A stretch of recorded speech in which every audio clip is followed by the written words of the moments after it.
बिस्मिल्लाहिर्रहमानिर्रहीम। अदबिस्तान के प्रोग्राम रूबरू रज़ा सदीकी के साथ में आज हमारे मेहमान हैं मोहतरम सईद आसी साहब। आप सीनियर सहाफ़ी हैं, अफ़साना निगार हैं, शायर हैं, कालम निगार हैं, अदीब हैं, सफ़रनामा निगार हैं और बहुत सी जहतें हैं इनकी। इस वक्त तक इनकी 8 किताबें शाया हो चुकी हैं। सहाफत में इनका एक तवील सफर है। आइए, इससे पहले कि हम इनकी जुज़ियात में मैं जाऊं, मैं चाहूंगा कि ये सारा कुछ जो है हम सईद आसी साहब से पूछ लेते हैं। सईद आसी साहब, आपको अदबिस्तान के प्रोग्राम में खुशामदीद। जी, बहुत मेहरबानी जनाब। रज़ा साहब, आपका शुक्रिया अदा करता हूँ कि आपने मुझे इस काबिल समझा कि मैं आपके इस खूबसूरत प्रोग्राम में शिरकत करके अपना हिस्सा डालूं। बहुत नवाज़िश। सईद आसी साहब, एक रिवायती सा सवाल कर लेते हैं आगाज में जी कि बचपन कहाँ और कैसे गुजारा, तालीम कहाँ से हासिल की? जी, मेरा बचपन तो मेरे आबाई शहर जो है पाकपटन, वहीं गुजरा। वहीं मैंने प्राइमरी से एफए तक तालीम हासिल की।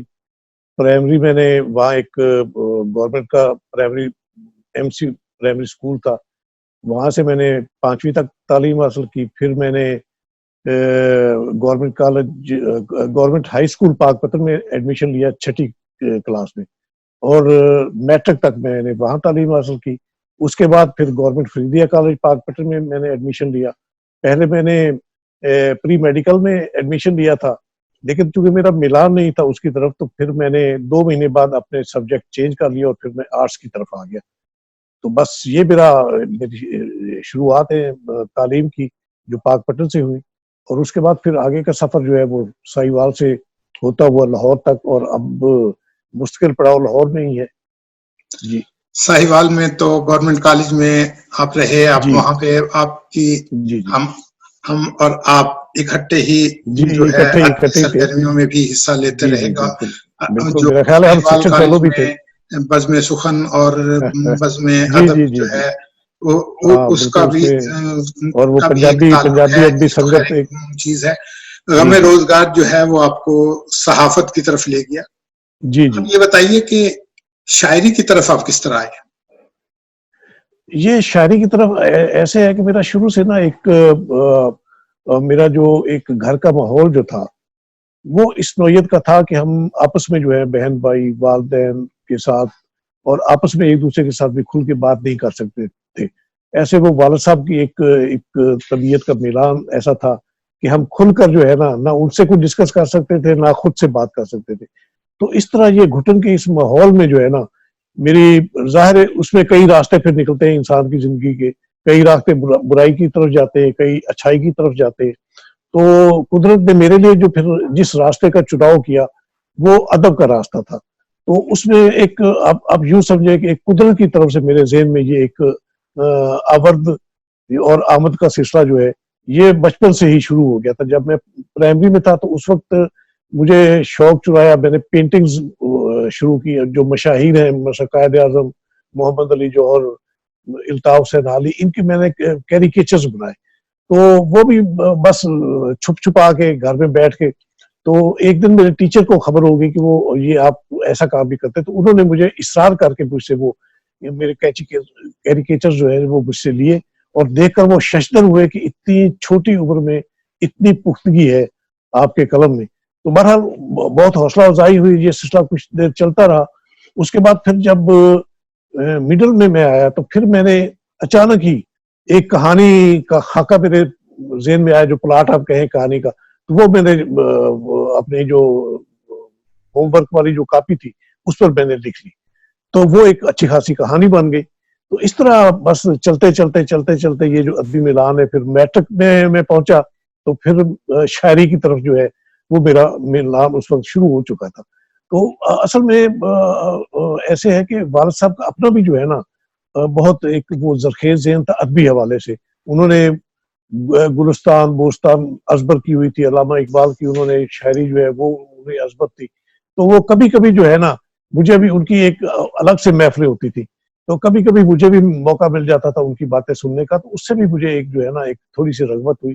इसी तरह फिर उस दौर में हमारे पास एक ट्रांसिस्टर रेडियो होता था, तो उस पे वो एक रेडियो सैलोन जो है, वहाँ वो इंडिया के और पाकिस्तान के गाने जो मशहूर गाने हैं वो चला करते थे। तो उन गानों को सुनकर भी फिर उनकी धुनें वो मेरे ज़हन में महव होने लगी। उनकी धुनों की मुनासबत से जो है, जो शायरी है, उसकी बुनत जो है, वो फिर मेरे ज़हन में उजागर होने लगी और इस तरह फिर मेरे अपने अंदर भी एक मीरान पैदा हो गया। तो मैंने फिर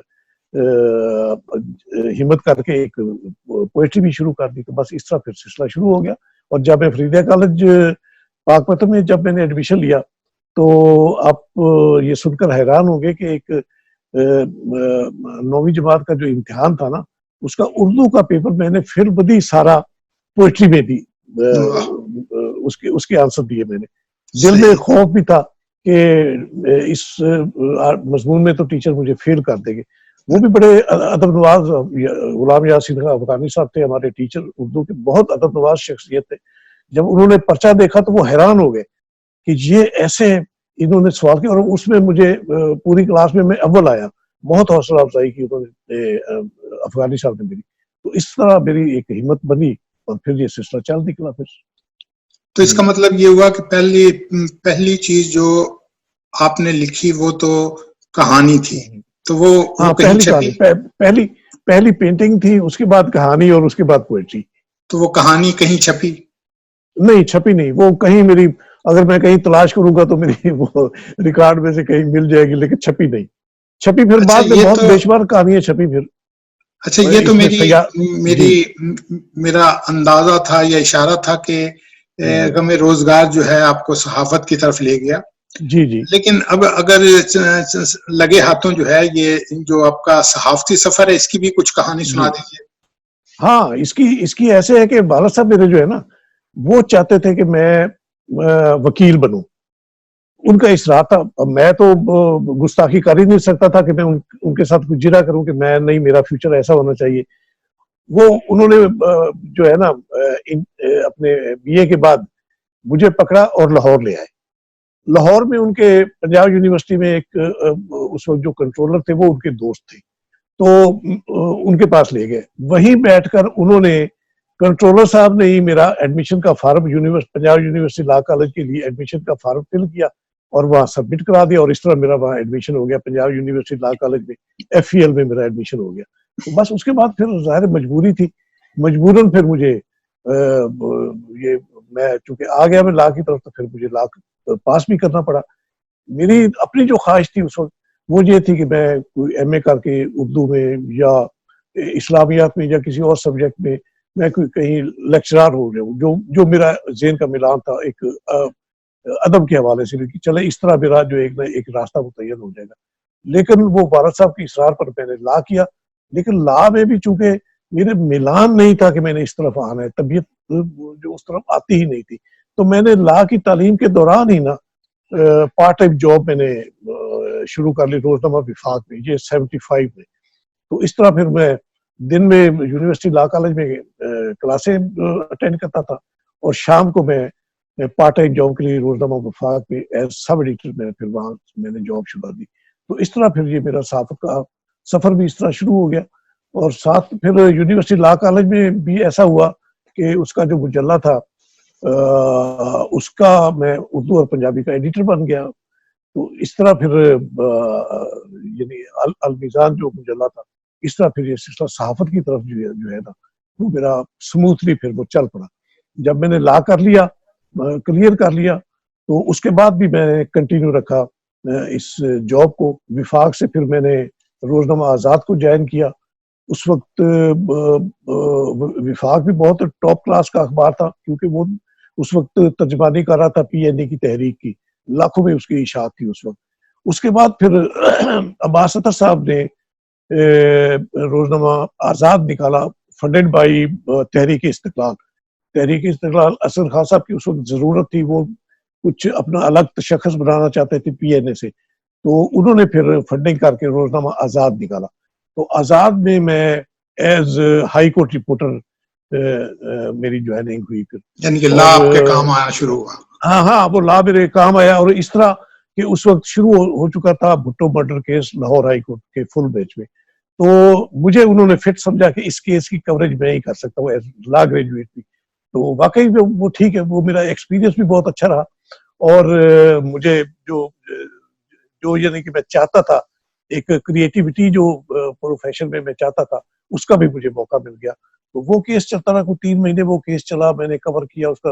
रोजाना की बेस पे फिर ऐसा होता था कि फुल पेज जो है वो मेरी न्यूज की कवरेज के साथ भरा होता था। और इसके साथ ही साथ अब्बास सत्तर साहब ने मेरा एडिटोरियल पेज पर कॉलम भी शुरू कर दिया था सरगोशिया के नाम से। तो वो डेली बेसिस पे एक मेरा कॉलम भी छपता और भुट्टो केस की कवरेज भी छपती।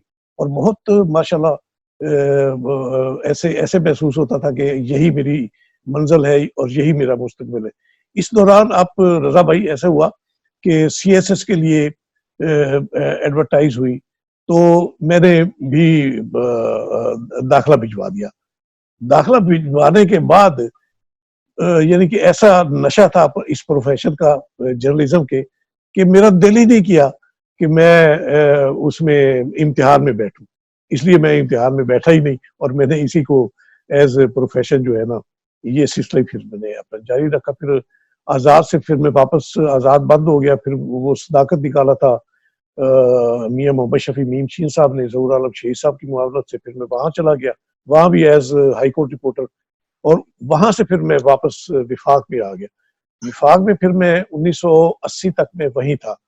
इसी दौरान जब रोजनामा जंग का इजरा हुआ लाहौर से, ये गालबन अगस्त 1980 में जंग लाहौर से आया था, तो उन्हें जरूरत महसूस हुई स्टाफ की, तो रोजनामा वफाक का पूरा न्यूज डेस्क जो है ना, वो उन्होंने उठा लिया जंग जंग वालों में ने, चले जिसमें गए। मैं भी शामिल था। हाँ, वो सब उसमें जंग में चले गए। और जंग की जो पहली डमी थी वो हमने ही तैयार की। लेकिन मेरे दिल में जो मैंने एक समत अपनी मुतय्यन की हुई थी नजरियात के हवाले से, तो वो मुझे डेली नुआइब जो है ना, वो अट्रैक्ट करता था। और मेरा एक, आप समझे कि मेरा एक ख्वाब था कि मैं इस अखबार में अपना कैरियर स्टार्ट करूं। मैंने 1-2 बार ट्राई भी की, लेकिन कामयाब ना हो सका। उसके बाद फिर ऐसा हुआ कि जब जंग लाहौर से शुरू हुआ, तो फिर एक मुकाबले की दौड़ शुरू हो गई। तो नुआए वक्त वालों को भी ख्याल आया कि अच्छा स्टाफ हम भी भर्ती कर ले।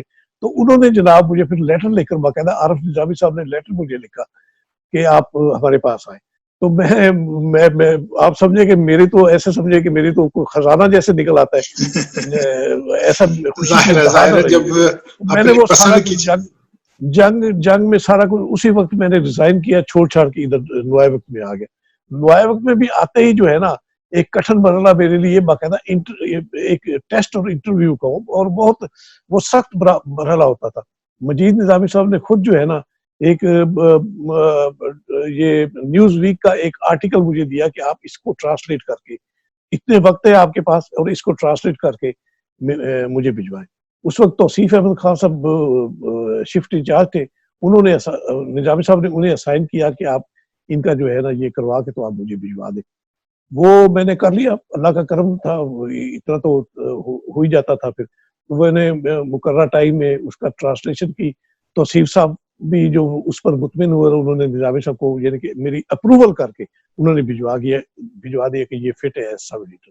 तो उसी वक्त मेरा जो है ना अपॉइंटमेंट लेटर आ गया मेरा एज सब एडिटर।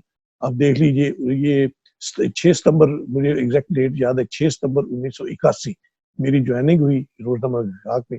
और आज के दिन तक में फिर मैं स्टाफ रिपोर्टर था।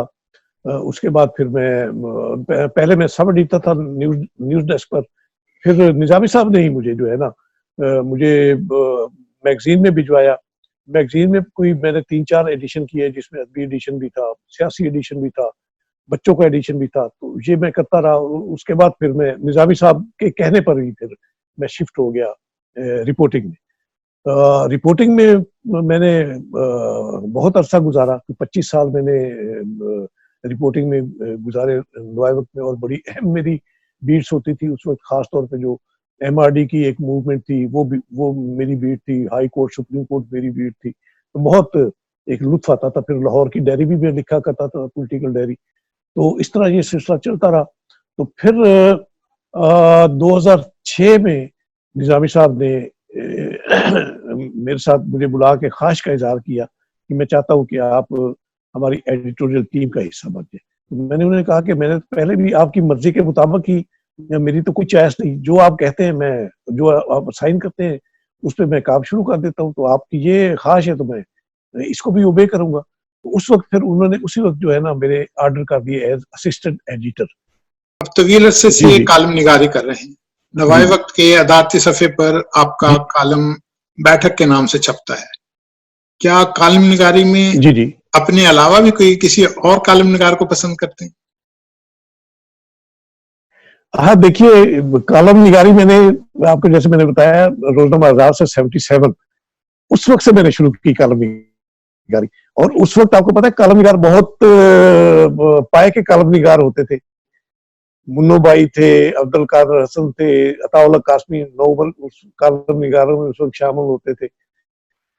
और उसके बाद नसरुल्लाह अजीज था साहब थे, फिर नुआए वक्त के वकार बालवी साहब, क्या बात है उनकी। तो उसमें जब मैंने कालम निगारी शुरू की तो मेरा जो मिलान था वो एक ज्यादातर मैं सोशल इश्यूज जो है ना उनको टच करता था। उसमें फिर मेरा एक, चूंकि मिलान अदब की तरफ भी था तो उसमें मेरे कालमों में अदबी टच ज्यादा होता था, सोशल इश्यूज भी उजागर होते, फिर साथ साथ के साथ जो है पॉलिटिकल इश्यूज जो है उनको भी मैंने टच करना शुरू किया। तो इस तरह मेरी एक पहचान जो है एज कॉलमनिस्ट वो 1977 में ही बन गई थी। तो नुआए वक्त में पहले मैंने ये सियासी डायरी लिखना शुरू की रोजनामा नुआए के कौमी उफक में। फिर जब फैमिली मैगजीन शुरू हुआ नुआए वक्त का, उसमें भी मैंने एक पॉलिटिकल डायरी लाहौर की डायरी लिखना शुरू की। और उसके बाद फिर जो नुआए वक्त में मेरा कालम निगारी का आवाज 97 से हुआ है। उस वक्त मैं चीफ रिपोर्टर था नुआए वक्त। निजामी साहब ने खुद ही मुझे कहा कि आप बाकायदा कालम निगारी शुरू कर दें। तो फिर ये बैठक कालम जो है ये मेरा 97 से शुरू हुआ।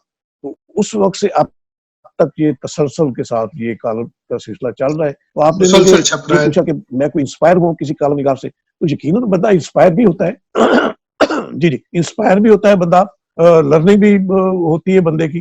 तो मेरी जो इंस्पायरेशन है ना उस वक्त आप यूं समझे कि अहमदुद्दीन कासमी साहब जो रोजनामा इमरोज में अनका के नाम से कालम लिखते थे, उनसे मैं बहुत इंस्पायर था। मुझे जो अट्रैक्ट करता था फुकाही कालम।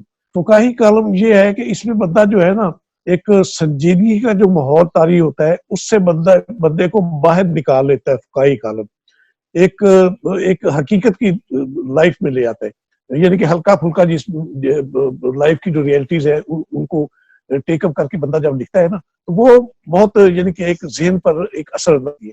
तो इस नाते से अहमदीन कासमी जो है वो मेरा आइडियल थे। फिर अताउल्ला कासमी साहब के कालम जो है वो इस मेयार पर जो है ना फुकाही कालम निगारी जो है उसके मेयार पर पूरा उतरते थे। तो मैंने उनको भी टो किया। तो मैं अगर फुकाही कालम निगार तो अपने आप को नहीं कह सकता, ना मैं हूँ फुकाही कालम निगार। मेरे कालमों में ज्यादा वही एक सोशल इश्यूज होते हैं और बहुत संजीदा मौजूआत हो जाते हैं।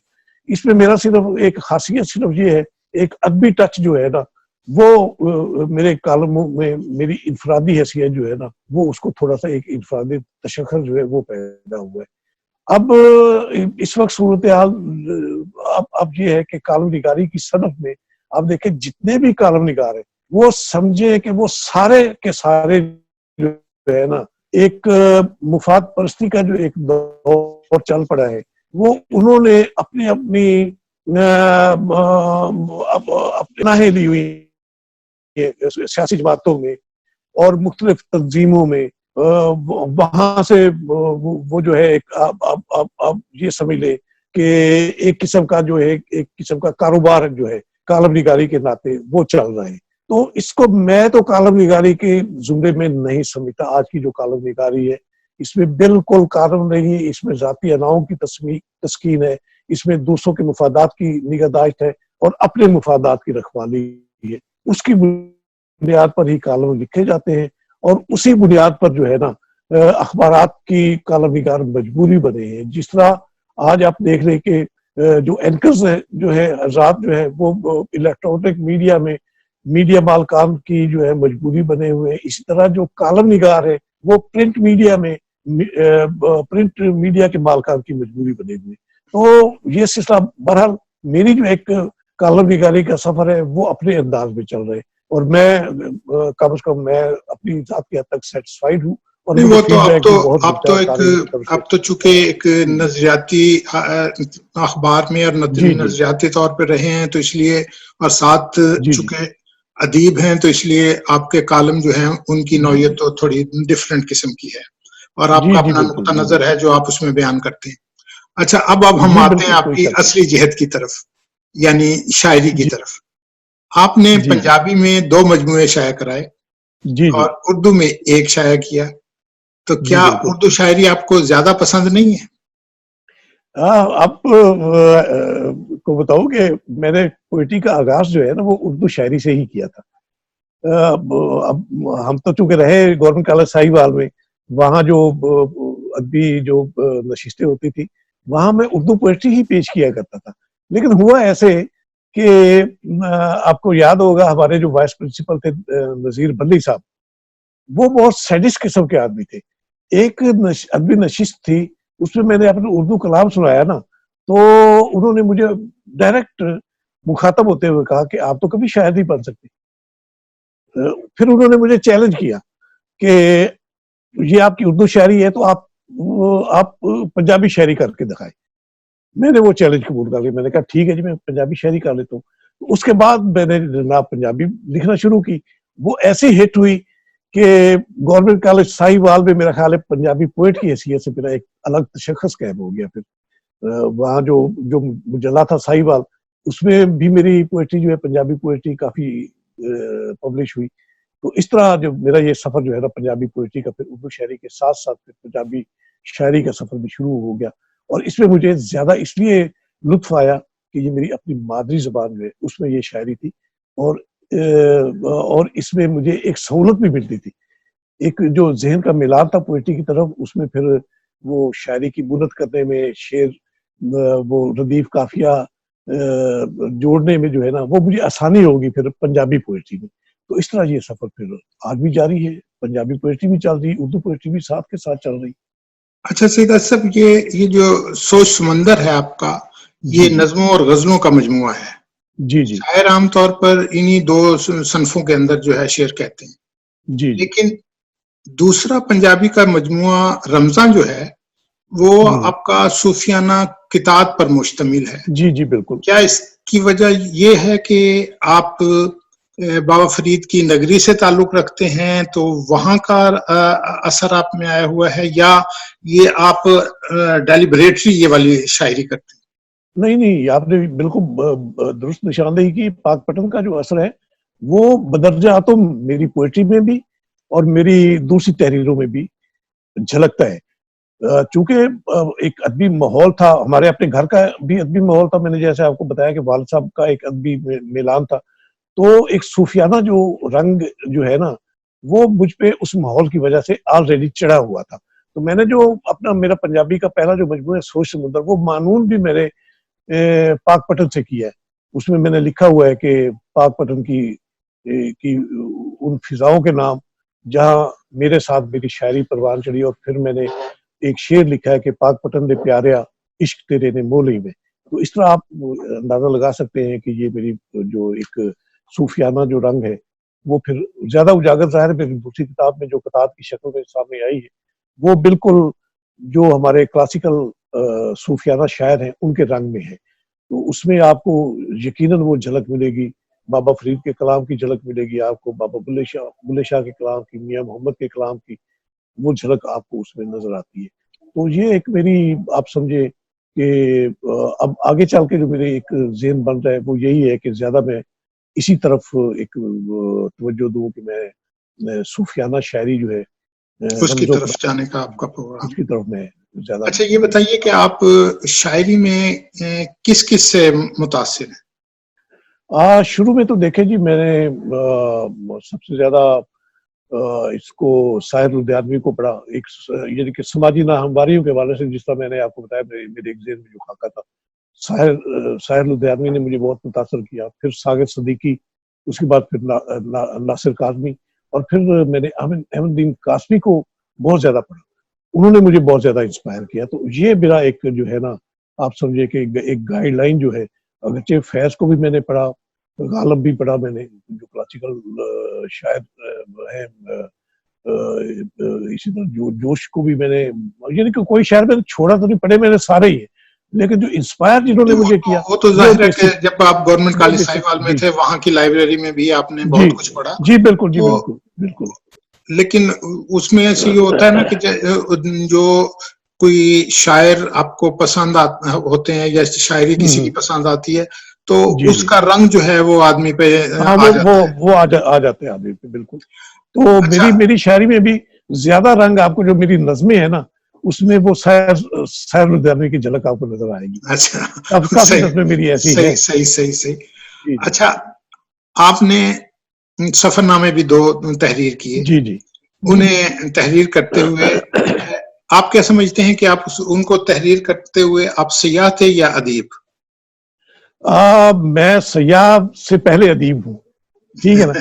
देखिए, एक एक एक लिखने का जो एक जो प्लाट बनता है, जो नक्शा बनता है, उसमें कोई बुनत अगर होगी तो वो सही नक्शा बन जाएगा, ठीक है। तो अगर सफरनामा बंदा लिख रहा है, तो लिखने का अगर हुनर है बंदे के पास, बुनत है, तो वो एक सही ढाब पे आएगा। लेकिन आप चूंकि देखिए, ये मेरे सफरनामे जो है ना, ये मेरे मुशाहदाती सफरनामे हैं। मैंने ज्यादा, आज खुद जो सफर मैंने कम ही किए, मुझे ज्यादा मौका मिला जो हुकूमती शख्सियात है उनके साथ सफर करने का। मतलब मेरा पहला सफर जो था, वो नवाज शरीफ साहब जब प्राइम मिनिस्टर बने ना 1990 में, पहली बार प्राइम मिनिस्टर बने, तो सार्क सरबराह कॉन्फ्रेंस थी मालदीव में। तो मुझे मौका मिला उनके साथ वो सार्क सरबराह कॉन्फ्रेंस को अटेंड करने का। ये मेरा पहला सफरनामा था, यानी सफर था मेरा। तो वहां मैंने अपने एक मौका, ज्यादा रसाई होती है फिर बंदा जब ऐसे वफूद के साथ जाता है, सरकारी आला सतह के वफूद के साथ जाता है, तो उसे वहां के माहौल की, वहां के यानी कि जो तहजीब सकाफत है, उसका मुशाहिदा करने की ज्यादा आसानी होती है। तो वो मुशाहिदा, अगरचे वो चंद दिन का सफर था, लेकिन हमें जो एक हमारे मुशाहिदे में वहां का जो कल्चर मुशाहिदे में आया, फिर मैंने उसका अपने कल्चर के साथ मुवाजना किया, अपने जो समाजी हालात है उनके साथ मुवाजना किया। और फिर मैं, आप मेरे सफरनामे में पढ़े तो ये मुवाजना जो है ना, ये झलक आपको नजर आएगी कि वो वहां का माहौल कैसा है, वहां के मसाइल कैसे हैं, वो कैसे अपने मसाइल को हल करते हैं, हमारा जो है, हमारा माहौल कैसा है, हमारे मसाइल किस नौयत के हैं, और हम तो इसका अगर मतलब तो ये अपने हुआ ना मसाइल। कि आपने जी जी जो है अदीब भी रहे, सहाफ़ी भी उसमें नज़र जी आएँगे, जी अदीब भी नज़र आ रहे जी, होंगे, बिल्कुल। और वहाँ की मुशाहिदाती जो झलक है जी, वो भी बिल्कुल। उसमें नज़र आ रही होगी। हाँ, बिल्कुल, आपने बिल्कुल। चीन, ब्रुनेई, इंडोनेशिया, मालदीव हाँ, इसी तरह किए। मैं आपको बताता हूँ, ये इंडोनेशिया, ब्रुनेई का जो दौरा है, ये बेनजीर भुट्टो साहब प्राइम मिनिस्टर थी 96 में। ये दौरा हमारा था 96 में, और बड़ी हैवी टीम थी मीडिया की, जो बेनजीर भुट्टो साहब के साथ थी। बड़े यानी कि नामी गिरामी लोग थे। मैं भी उनमें, मैं अपने आप को खैर नामी गिरामी तो मैं नहीं समझता, लेकिन मैं उस वफद का हिस्सा था। तो वहां भी मैंने जो है ना, वो जो तलखियां हमारे पेश नजर हुई, वहाँ के माहौल के हवाले से, वहाँ के कल्चर के हवाले से। वहाँ एक जो कल्चर है ना ब्रुनेई का, खास तौर पे वो अपने आप को बहुत बरतर समझते हैं। उनके पास चूंकि पैसे की रेल पेल है, इतना उनसे पैसा संभाला ही नहीं जाता, उन्हें सलीका ही नहीं कि पैसे को इस्तेमाल कैसे करना है। तो उनकी जो एक सोच जो है वो डेवलप हो गई है, एक इंसानी बर्तरी वाली। वो दूसरों को खुद से हकीर समझते हैं। तो हमारे साथ भी उन्होंने इसी पैराए से हमारे साथ वो सलूक किया। मुन्नो भाई भी थे हमारे साथ, तो उनके साथ भी ऐसा ही सलूक होता रहा। तो वो सारा जो है ना, वो मैंने अपने सफरनामा में, ये सफरनामा मेरा डेली नवाब में किस बात पहले छपा, और उसके बाद फिर किताबी शक्ल में आया था। तो ये बहुत एक इंटरेस्टिंग चीज है अच्छा, हुक्मरानों इसमें के। जी जी, जी, हुक्मरानों मैं के ये यानी पूछना कि चाह रहा था कि तर्ज इसमें ये जिंदगी जो है, चूँकि तर्ज मुआशरत। 2 जी जी 2 सरबराह मुमलिकत के साथ आपने जी सफ़र जी किया, तो जी जी। जो पाकिस्तान हाँ जी, के चाइना और चाइना चाइना का जो सफरनामा है, ये मैंने, मियां मंजूर भट्टू स्पीकर थे पंजाब असेंबली के, वो एक पार्लिमानी डेलीगेशन लेकर जा रहे थे चाइना। तो उस डेलीगेशन में उन्होंने एज जर्नलिस्ट मुझे शामिल किया। मंजूर भट्टू साहब से मेरी बहुत देरीना न्याजबंदी है। वो मेरे आप समझे कि ग्राई भी है, वसावे वाला, पाकपट से कोई 20-25 किलोमीटर के फासले पर है। तो यानी कि उनके सियासत की शुरुआत जो है, मैं उसका भी शाहिद हूँ। तो एक हमारी एक दोस्ताना मरासम रहे हैं, अब भी है। तो जब वो स्पीकर थे तो इसी नाते से उन्होंने, मैं Punjab assembly press gallery committee का सदर भी था, तो इस नाते से फिर उन्होंने मुझे पार्लिमानी वफद का हिस्सा बनाया। उसमें यानी कि बाकी सारे मेंबर थे पंजाब असेंबली के, एक मैं वाहिद जो है वो मैं जर्नलिस्ट था, पार्लियामानी डेलीगेशन का मैं अच्छा, हिस्सा ये था। जो इस उस तो ये जो अब तो ये तो 3 ऐसे जी हो जी। गए जो हुकूमती ओहदेदारान थे जिनके साथ आपने सफर किया। तो क्या जी जी। आपने जो सियासी माहौल था जो आपने पाकिस्तान का और उनके साथ जो ताल्लुकात हैं, या उसका भी जिक्र किया है इसमें? जी, बहुत जिक्र ही आप समझे कि यही मुआजना है। हमारा सेटअप, हमारा तर्ज हयात, हमारा तर्ज सियासत, हमारा तर्ज हुक्मरानी, और जहाँ मैं मौजूद हूँ जिन ममालिक के, उनके तर्ज सियासत, तर्ज हुक्मरानी, इनका मैंने मुआजना किया है। और फिर मैंने नतीजा भी हासिल किया है कि हमें कौन सा तर्ज सियासत सूट करना है और कौन सा इख्तियार करना चाहिए। हमारे जो मसाइल है वो किस तरह हम हल करने की पोजीशन में आ सकते हैं, जिस तरह दूसरे ममालिक जो है अपने अवाम को मुतमिन करते हैं, हम कैसे मुतमिन कर सकते हैं अपने अवाम को। तो इसमें मैंने जो नतीजा हासिल किया उसमें ये है कि सिस्टम जो है वो कोई भी बुरा नहीं होता, चाहे पार्लिमानी जमहूरी निज़ाम है, सदाती निज़ाम है, एरिस्टोक्रेसी है, डिक्टेटरशिप है, निज़ाम मैं समझता हूँ कि अपनी हद तक कोई भी बुरा नहीं होता। डिपेंड करता है निज़ाम चलाने वाले पर कि उसने निज़ाम को चलाना कैसे। वो अवाम की को मुतमिन करने के लिए, मुल्क को खुशहाल करने के लिए निज़ाम चला रहा है, या सिर्फ अपने अकबरा परवरी के लिए, अपना पेट भरने के लिए, अपनों को खुश करने के लिए उस निज़ाम को आगे बढ़ा रहा है। तो ये अगर हम एनालाइज करें तो फिर इसमें सहूलत हो जाती है हुक्मरानों के तर्ज अमल के हवाले से भी, कि हमें कौन किस नौयत के हुक्मरानों की ज़रूरत है, और आज जो हुक्मरान मुसल्लत हैं, मौजूद हैं हमारी हुकूमत पर, वो किस नौयत के हुक्मरान है। तो ये मुआवजा आपको मेरे दोनों सफरनामों में आपको यकीनन मिलेगा। अच्छा, आपने अफसानों का भी सुना था कि आपका मजमुआ समंदरों जी डूंगे जी। भी शाया हो रहा है, लेकिन जी जी। अभी तक थोड़ा डिले हो गया है, तो उसकी कोई खास हाँ, वजह है? वो अंडर प्रोसेस है, चल रहा है वो अभी।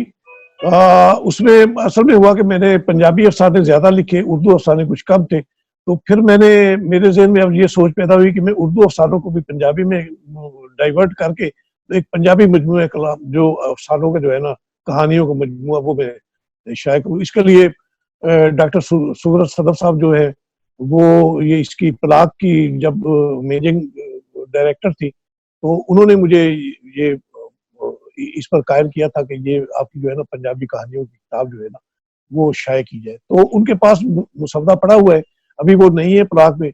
उम्मीद है कि वो जल्दी आ जाएंगी वापस, तो इंशाल्लाह वो मेरा, अगर वो वहां से नहीं छपेगा तो मेरा जो ये पब्लिशर जो है, जो मेरे दूसरी किताबें पब्लिश कर रहे हैं, इसकी तरफ से भी ऑफर मौजूद है कि वो मेरी जो कहानियों का मजमूआ जो है वो भी इंशाल्लाह, वो जल्दी इंशाल्लाह मंजर आम पे आ जाएगा।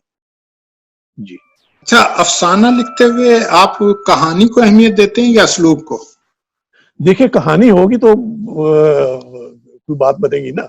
ज़हन में कहानी होती है, और कहानी जो है वो इंसानी हकायक जो है, इंसानी जिंदगी के जो हकायक है उनको, उन पर बेस करती है। मैंने जो कहानियां लिखी है वो मैंने ही इंसान की जिंदगी जिस तरह जिस पैटर्न पे गुजर रही होती है, मैं मसला किसी को करेक्टर को चूज करता हूँ अपनी कहानी के लिए, तो वो एक हकीकत की शक्ल में जिस तरह मुझे नजर आता है आम जिंदगी में, मैं उसको चूज करके फिर उसको अल्फाज जो है उसका रंग देता हूँ। तो इस तरह मेरी कहानियां जो है वो हकीकत के करीब तर आपको नजर आएंगी। इसमें जाहिर है एक आप कहें कि अफसाने जो है उनमें ये एक तस्वर है कि उसमें तस्वराती बातें ज्यादा होती है और हकीकत का रंग शायद कम होता है। लेकिन कहानी जो है वो मैं समझता हूँ कि वो जिंदगी के हकायक को जो है ना, उनको एजिटेट करती है, उन पर बेस करती है। तो मैंने ज्यादातर कहानियां ही लिखी हैं और जिंदगी को बेस करके कहानियां लिखी। जी।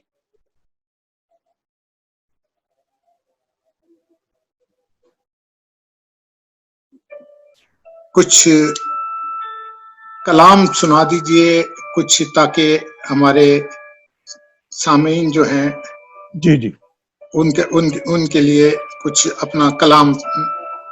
हाँ, ये उर्दू गजल है मेरी।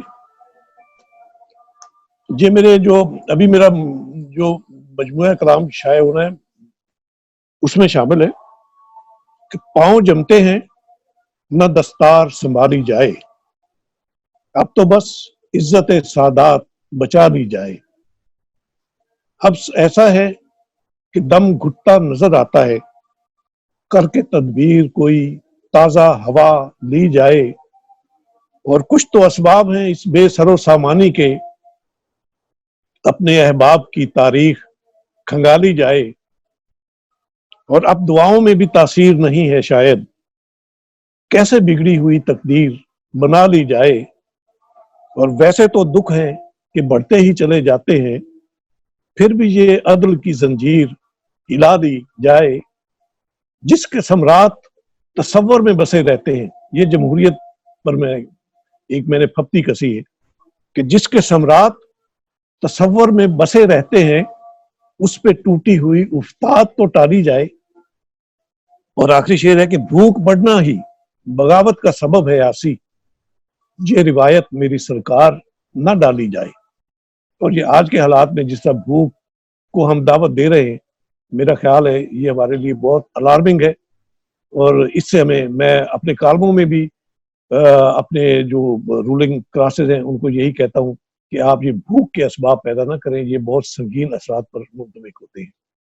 तो अब आप कहें तो मैं कोई पंजाबी की आपको गजल सुनाऊं, पंजाबी का कलाम।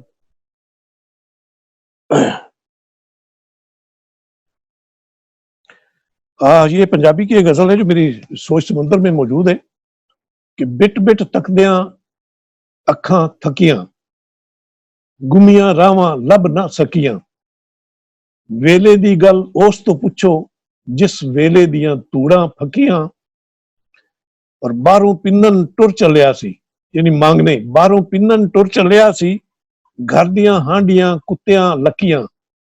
और तेरे वादे लारे लपे, तेरियां कसमां कच्चियां पक्कियां, ते ओदे ते एतबार न करना, अखां जिस दियां कूरियां कक्कियां। और चल हुण उत्थे डेरे लाइए, जिस डेरे ते मज्जां वकियां, ढिड भर रोटी खान न लभी, छाले पै गए पींदियां चक्कियां। और पुनुआ दी कुछ खबर न पाई, पुनुआ दी कुछ खबर न पाई, ससियां थल विच रुलदियां अक्कियां। और आसी मूल न चढ़िया जावे, शहर तेरे दियां उच्चियां टकियां। ये बाबा फरीद का जहां मजार है ना, ये एक ढक्की उसको हम कहते हैं। ये इसकी बड़ी पुरानी तारीख है, 5000 साल पुरानी तारीख है। ये एक टिब्बा जिसको कहते हैं, टिब्बे पर आबादी थी, आज भी वहां पे ऐसे ही आबादी, उसको हम ढक्की कहते हैं।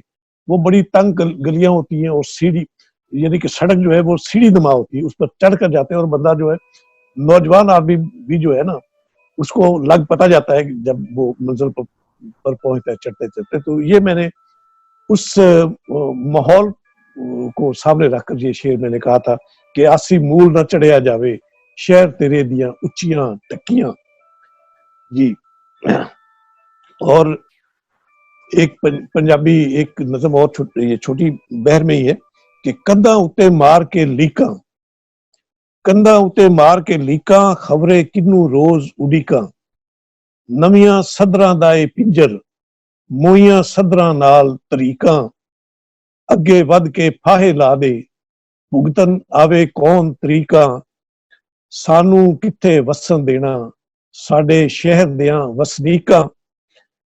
रस्ता ते मैं जान के भुलिया, मेहने दिते किवें शरीका। साडे होंठ ते बंद ने आसी, संगा चों की निकलन चीका। जी रजा भाई। आसिफ भाई, बहुत बहुत शुक्रिया कि आपने हमें अपने वक्त में से निकाला। आपको अफ्तार का टाइम भी आपको जो है इसी में गुजारना पड़ा। अफ्तार मैंने कर लिया आपके इंटरव्यू के दौरान ही मैंने। जी बहुत बहुत शुक्रिया। हम बहुत मेहरबानी आपकी, आपने मुझे इस काबिल समझा। अल्लाह हाफिज। थैंक यू मेहरबानी। Thank you.